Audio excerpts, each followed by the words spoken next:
Hey everybody, Nick here, and today I got a review for you of this little guy right here. This is the MachineWise Knives Sonora pocket knife. But first, before I go any further, I want to make some thank yous. First off, I actually want to thank my buddy Xylite. That is Xylite of the Cursed Landis Scale, same guy. He actually said to me, Nick, oh my God, have you seen one of these? I said, no. Here, I'm going to lend you mine. Because it was one of the very, very first runs of these. But he knew immediately that, like, this was a really cool knife. He loaned me one, and it was like, oh, yes, it is. So this isn't his knife, but his knife is the reason I'm here. This knife was actually sent to me by the manufacturer. We're going to talk a little bit more about that later, and in the name of full disclosure, I bought this, right? I paid full freaking bill for this. That was non-negotiable, but MachineWise did send this little guy along. I reached out to him. We'll talk about this a little bit later, but told him, talking about the good, the great, the bad, the ugly, might be a gem, might be junk. They did still send it along. Nonetheless, we do have to assume, quite legitimately, this is the very best quality controlled one of these guys ever. And I'm doing my absolute best not to let any of this affect the nature or the quality of my review. We'll talk about the process and the integrity they showed in that later on, but nonetheless. So this guy is my knife. I have owned it, but they didn't initially send it my way.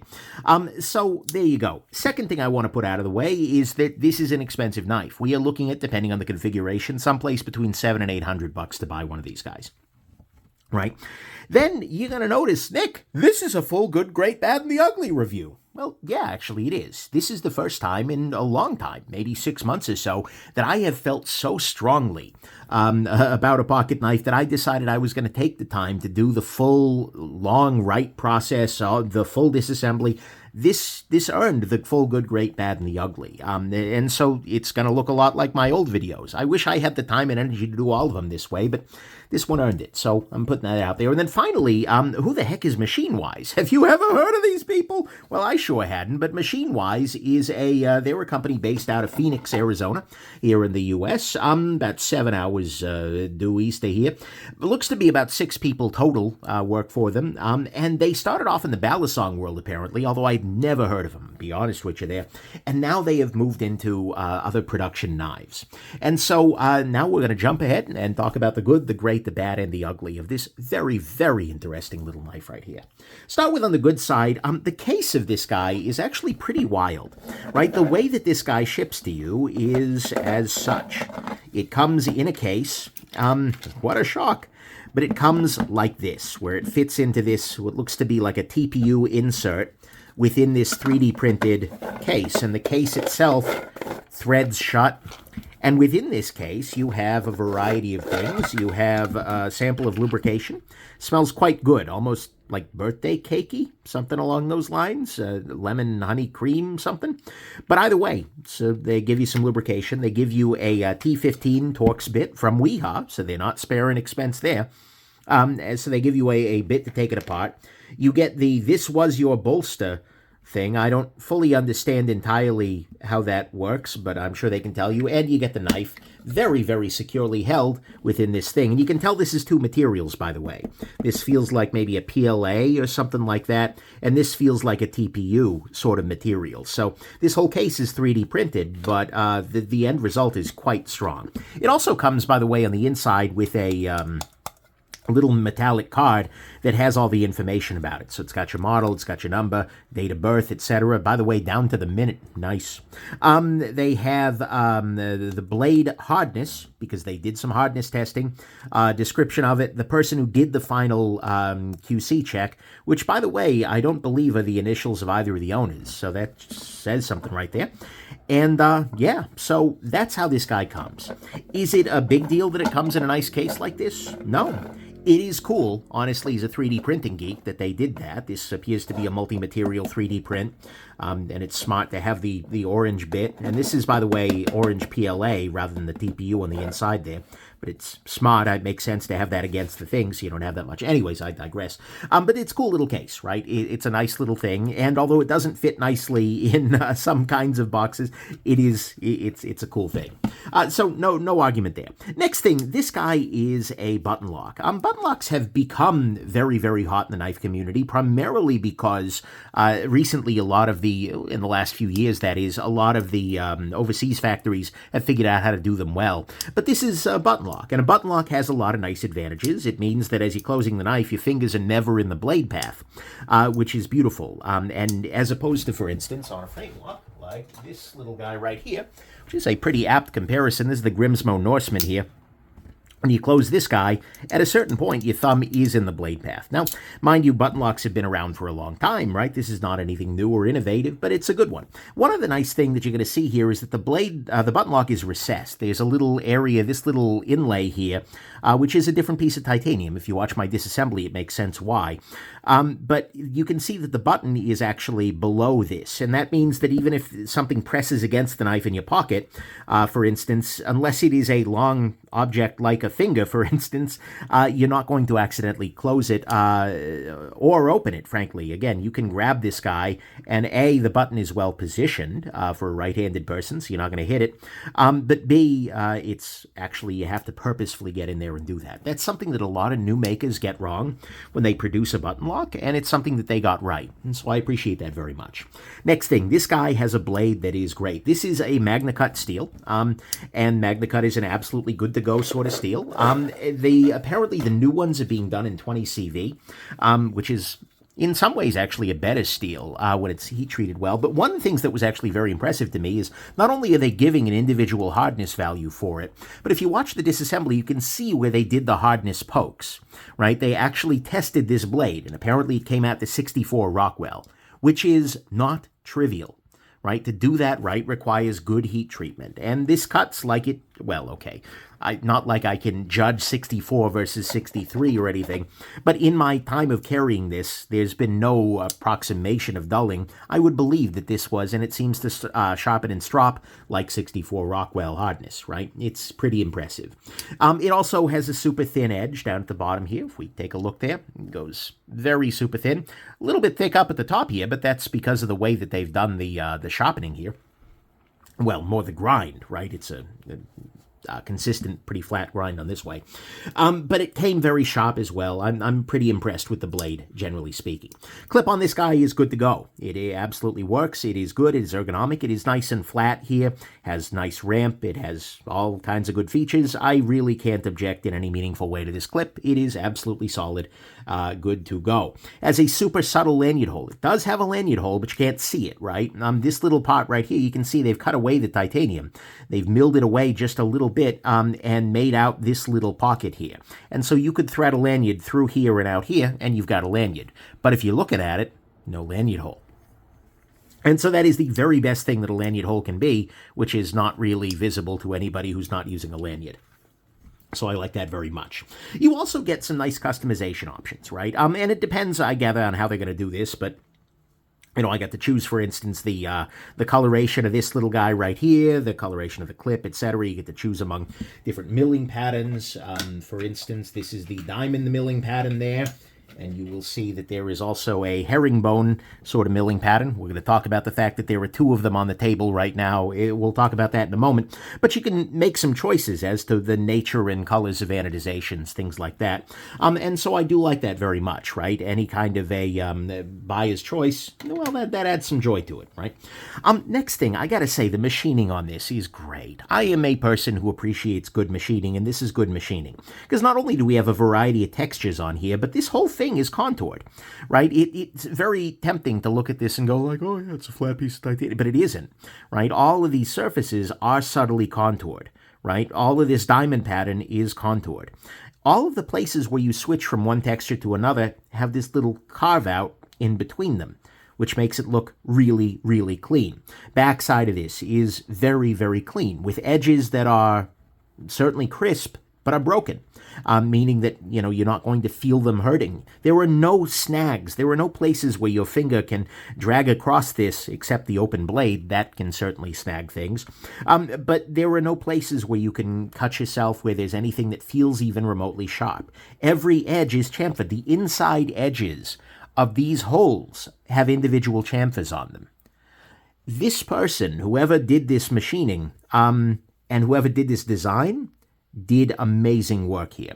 This looks great. I believe that's just a piece of gunk in that little channel there. Yep, got the gunk out.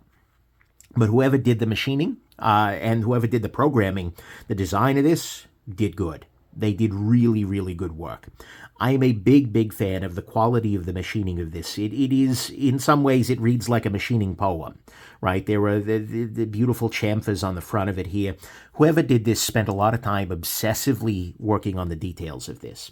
And that's actually a very, very nice thing. Next thing, this is a full integral pocket knife, meaning that this material is the same piece of metal as this. The entire knife handle is effectively a titanium taco. Right, it is sort of folded around the outside, and with, of course, this being its own, the clip is its own piece, but everything besides the clip, this little part right here, and the blade, and, well, the hardware, of course, is one single piece. Does this matter? No, not particularly, right? In terms of the functionality of a pocket knife, an integral knife, okay, it's maybe a little stronger. Like in practice, it's not practically different, but it is a flex, right? It is harder to do that because instead of machining all of these things in multiple passes when they are flat against the table, this is one piece, right? And so the fact that they stepped up to the plate and said, we're going to make our first production knife. We'll make it an integral. Yeah, easy. That's a flex, right? So this is an integral knife. It's another just cool piece of showing me that they give a damn, and I appreciate that very much. Next thing, disassembly. As you saw, it's a little bit of an odyssey. Most integrals are, but as a result, it only needs one screw. That is a Torx T15, and they give you a bit. It's a Weehaw bit and everything. That's nice. But they give you a bit to disassemble it. And so it is actually quite straightforward in terms of doing the, knowing what to do to take the thing apart and getting it back together. A little bit of an odyssey, but, that's the case with any integral. But it is just one screw, and it is a standard size, which is a lovely thing. They give you a bit, but I could use any other T15, and it would fit just fine.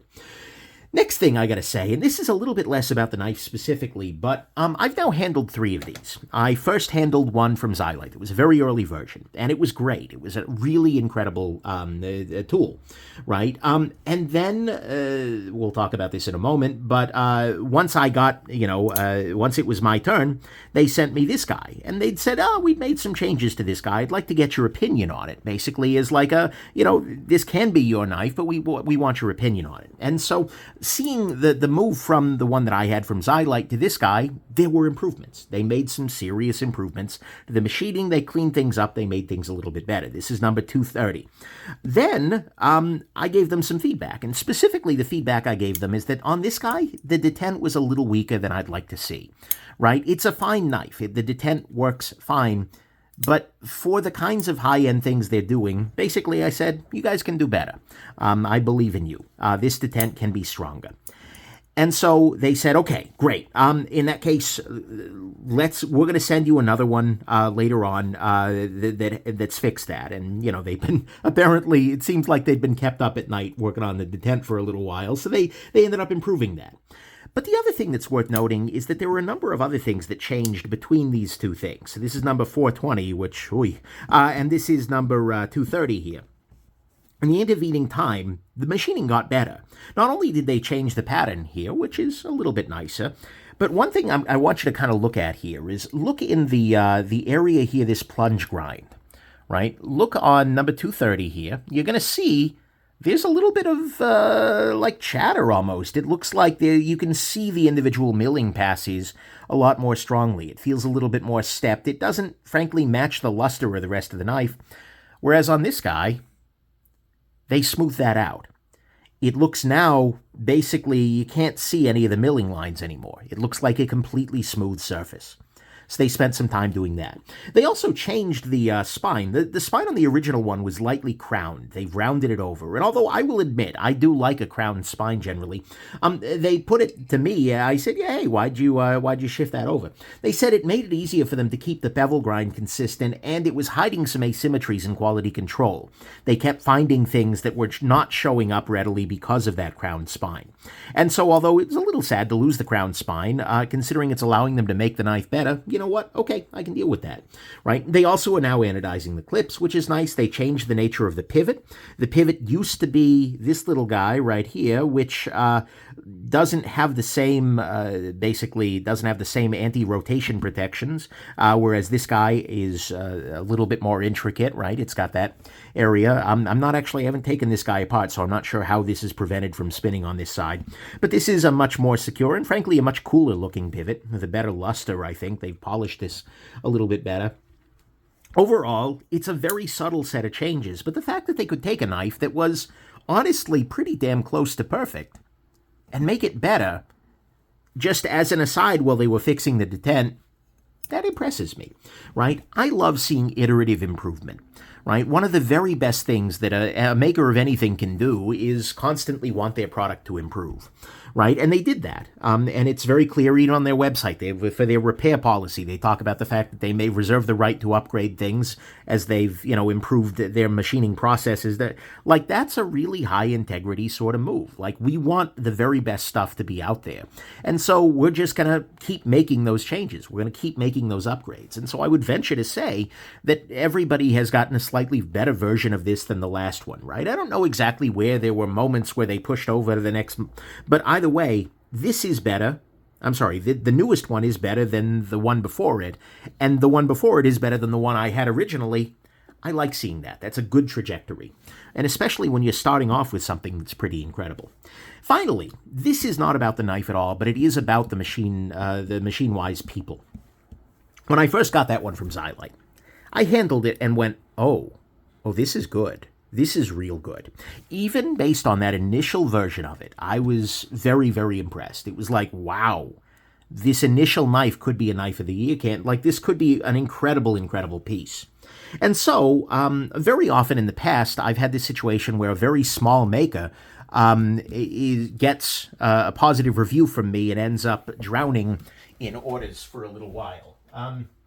This is, of course, the North Arm Skaha, unrelated, completely unrelated to what I'm talking about here. But anyways, I have occasionally doomed small makers by saying nice things about them. And so I sent them an email, as I have done lately, saying, hey, I have one of your knives in my hands. Would you prefer that I forget I've ever seen it? Or would you rather die of pre-orders thanks to a positive review? And then I, at the same time, sent them my disclaimer page, sent them my channel link. I don't think they knew who I was at that moment. They sent me back, so just basically giving them the option of like, hey, if you don't think that you can handle the number of orders that might come from a review on a bigger site, let me know. I'm happy to pretend you don't exist and, let this be a hidden gem. They sent back a very kind and courteous response, and not only discussing, answering, saying, yeah, we love the publicity, but talking about all the various changes they've made since the model that I had in hand, right? That was cool. But more importantly, they said, yes, we want an honest review, good, great, bad, and the ugly. Love your disclaimer. But then they said this, and I'm quoting here. We would be happy for you to create a video on the Sonora in your possession, and once we are through with the pre-order backlog, we would be happy to send you a Sonora for your follow-up thoughts. I cannot overstate what a big integrity energy move it is to tell a YouTuber with 160,000+ subscribers to just get in freaking line behind the pre-orders and just review the early version without the improvements they know they have made. Just review that one, and then we'll send you one once we're done with the pre-orders, right? I decided at that moment that I, wanted to just wait and see the latest and greatest, but these people made me wait 3 months while they handled the pre-orders for a bunch of people that you have never even heard of. Me, an influencer with 160,000 viewers, just so they could make sure that they've done all the pre-orders and they could do honest work. And this is incredible. In my enthusiasm, I knocked the shade off my lamp.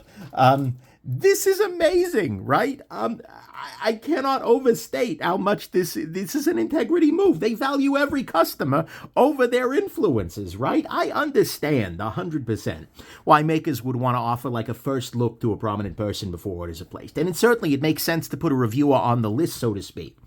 But when you take pre-orders, that list should be like firm. Those are the people who gave you money, and they gave you money organically. They're supporting the business. They should be first in line rather than some jackass on YouTube. And so the fact that they made me wait 3 months to get my hands on a more up-to-date one so that they could go through their pre-order backlog is absolutely incredible. Makers, this is the way, right? They treated me like any other jackass, and that is precisely correct.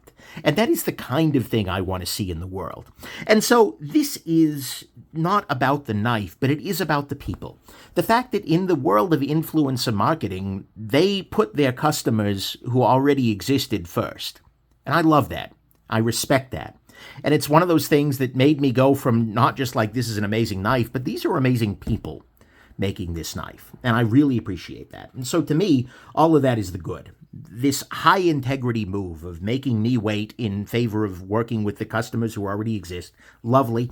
They've done some iterative improvement that I really respect. It is a just one screw integral construction, which is a beautiful thing. The machining on it is an absolute beauty. Oh my God, that's great. The customization options are nice. The subtle lanyard hole's a beautiful thing. The clip is great, ergonomic. The blade is excellent. High hardness Magna Cut, a 20 CV, depending when you get it. A recessed button lock, and a shipping case that is very nice and kind of cool. To me, though, none of that is the great.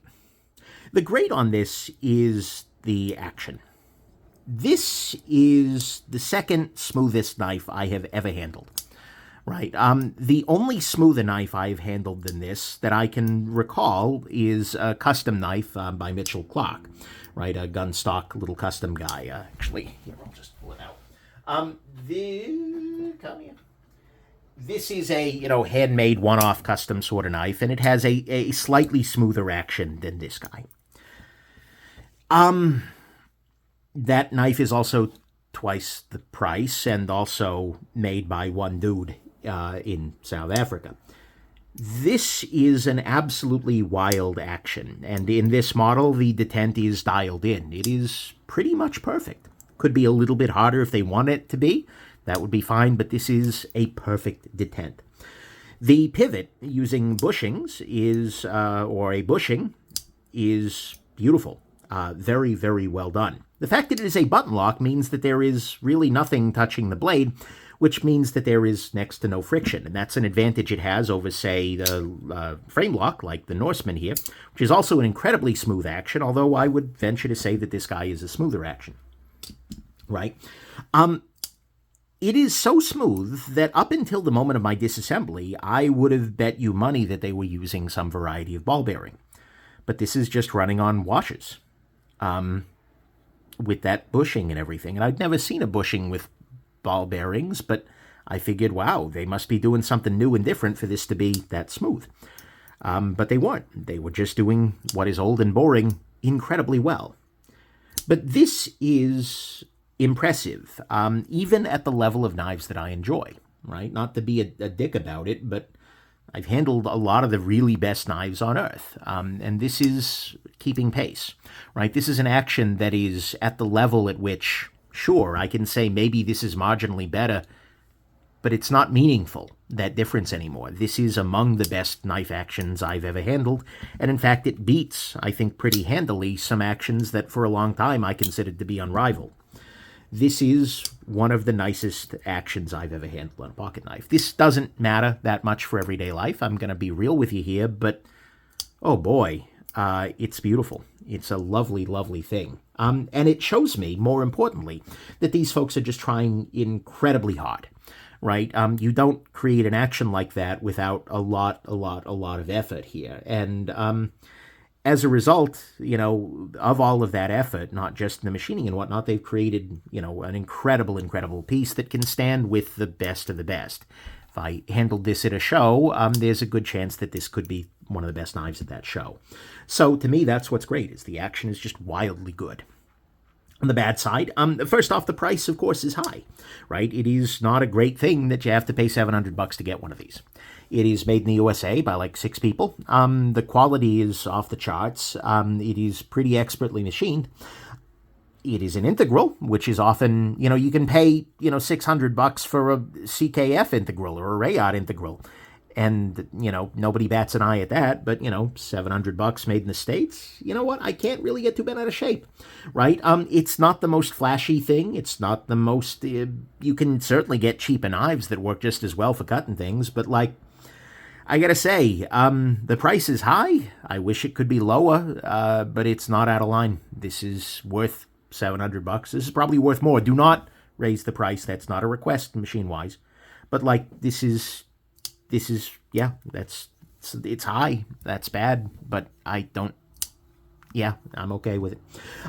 Next thing, disassembly was not straightforward, right? This is always the case with integral knives, but with the button, too, there's a little bit more octopus factor, and I'm sure if I did it more often, which I don't intend to, but if I did it more often, I'm sure I'd get better at it. But trying to make sure that you've got the button in place, and the pivot, and the washers, there may be an easier way that I'm not thinking of, and I'm sure that somebody in the comments will tell me of that disassembly video, will tell me how I'm an idiot and how I could have done it better. But nonetheless, it's not a straightforward knife to take apart. It is, in one sense. You take out a screw and you take out the blade. It's easy. But in another sense, getting everything back in was a little bit, took a little while. Right? It's certainly easier to take apart a pancake, frame lock sort of thing, but, such is life. Next thing, the grip as you choke up a little bit, to me feels a little bit less secure. Part of it is that there's no jimping at all in the blade here, and I'm pretty okay with that, right? The whole knife is very smooth and clean, and so I can kind of see them not wanting to do that, but a little bit of subtle texturation wouldn't hurt, either down here or up here. But for the most part, carrying it like this and holding it like this, very comfortable, no real issues there. Next thing, I do sort of wish that both sides here were inlaid. Right, having the blue on this side and just titanium on the other side, I don't know. I feel like they could go a little fancier, right? They would have the inlay of the same color and same shape on the back side there. That would be cool. I don't know necessarily why that's not the case. Maybe something to do with the seat and the stop pin, or just it's an additional operation, right, to create the inlays on both sides. But it seems like that would actually be a nice symmetry. And so that's definitely a thing. And then finally, I don't think this is bad necessarily, although it's going to be bad to some, the way that they have done the tip of this knife. What you can see here is that the grind is almost entirely in this direction, right? There's no slope really to it. It doesn't kind of slope up in this direction. And so as a result, the stock is pretty thick at the tip, right? There's very little distal taper to the blade. And so although that means it's going to be, well, I guess a little bit stronger at the tip than some, it also means that you have this relatively acute angle at the tip here. I'm sorry, a relatively obtuse angle. Sorry, I mix those two up. I'm a little obtuse sometimes. But, or maybe acute, I don't even know. But this angle is not going to be great for everybody, and it's going to be a little bit trickier, I think, to sharpen out. Right, I haven't actually had to do a full-on, sharpen with it, and a good hand sharpener will be able to match that with no problem, and you can strop it up and whatnot, but maintaining a nice mirrored edge, which, by the way, this is a pretty mirrory edge out of the box, which is impressive, but maintaining that will be a little bit trickier, and so that's not going to necessarily be a choice that everybody's in love with. But, I don't think it's terrible. It's just a thing. But, so, yeah, all of that to me is the bad, is that this steep tip angle isn't going to be for everybody. I do wish that both sides were inlaid here. The choked up grip can feel a little bit insecure due to lack of jimping here or here. The disassembly is not straightforward, as it often is for integrals, and the price is high, although I'm going to be honest here. The quality is high enough that I don't care. On the ugly front, there is nothing ugly here. I had to work real hard to get the bad. And so let's go to the final conclusion, which is that, and I'm not being hyperbolous here. I hope that you all understand that I'm not super prone to hyperbole, but this is the best new knife I've seen in years, right? It is not necessarily the most intricate design, right? There are knives that are more intricately machined, perhaps, than this guy. They're trying to do things that are way fancier, right? This is not doing something that is incredibly, incredibly fancy or flashy. Maybe flashy is the better term. It's very fancy if you look at the details, but somebody who doesn't know that much about machining is going to look at this and go like, oh yeah, it's a really nice looking knife. But they might not have the same, shock value, so to speak, as like, something that's going a little bit more ham with some of the details, right? But this is, nonetheless, especially for me, being as much of a knife geek as I am and looking as carefully at the details as I do and caring as much about things like action and construction and things like that, this has impressed me. It's impressed me a lot. One of the reasons is that this is the first major production knife from a relatively new American company. And they came out of the gate with a world-class action. Like, seriously, this action is as good as anything, right? And with world-class machining, right? Again, they could have done something fancier or more intricate, but what they did here is incredibly precise and strong. And they've used a design here that leaves me with very, very little to complain about, right? And by the way, they decided to do an integral for their first knife, which is an incredibly bold move, but, no big deal, right? And then in the time since I first handled one of the early models, they've gone through enough rounds of iteration, and they made what would have already been one of the best knives in a long time better twice. That's impressive. That is a dedication to craft that I really, really do respect. Right? And then to top all of that off, they handled this whole situation with incredible integrity, right? In a world of influencer marketing BS that I am exposed to and in many cases can benefit from, they did this in a way that is shockingly above board. And I really, really respect the heck out of that. And so, ultimately, yeah, I wish the price were a little more accessible.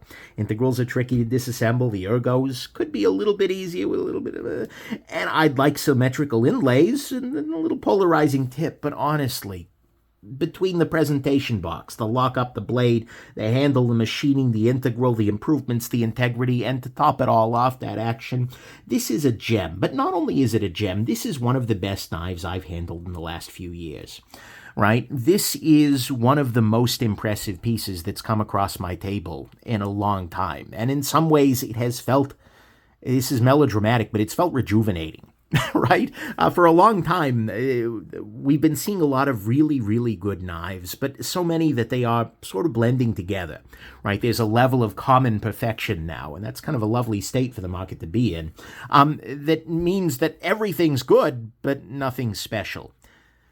This rises enough above that it is special, right? And this is an incredible first major production knife for a new maker. Right? Had this come out of like Koenig knives, for instance, or Grimsmo or Holt or something like that, this would be an incredible knife, to be clear. But the fact that this came out of the clear blue freaking sky, right? Somewhere in the desert, it just popped open and MachineWise fell out, and then this knife came from them. Oh, there. Sorry, got a little excited. I'm knocking lights off. I'm excited over here. But this being their very first piece is just like, oh, wow. They show up and drop this? Holy cow! And it is a clear sign to me that something that is very exciting. There is a new high-end boutique maker in the knife market, and they can hang with the best of them. They can hang with the Holtz, the Grimsmos, Koenig, Rockstead, Skiff, Glock, Shot by Design, Herman Hawk. I will be watching these folks like a hawk because, oh my God, if this is how they started, how are they going to end? Like, oh my God. And so this is an incredible pocket knife, right? It is an impressive pocket knife. And given that it is their first, oh my God. And so a $700 knife, just the final conclusion here, is not going to be the right choice for most people, right? Obviously, there are much, much more reasonable knives if you just got to cut something. But if you are a knife geek who loves quality, who loves machining, who loves action, and who loves integrity, and you want to support a brand new American maker, then I think you would be MachineWise to consider picking one of these guys up.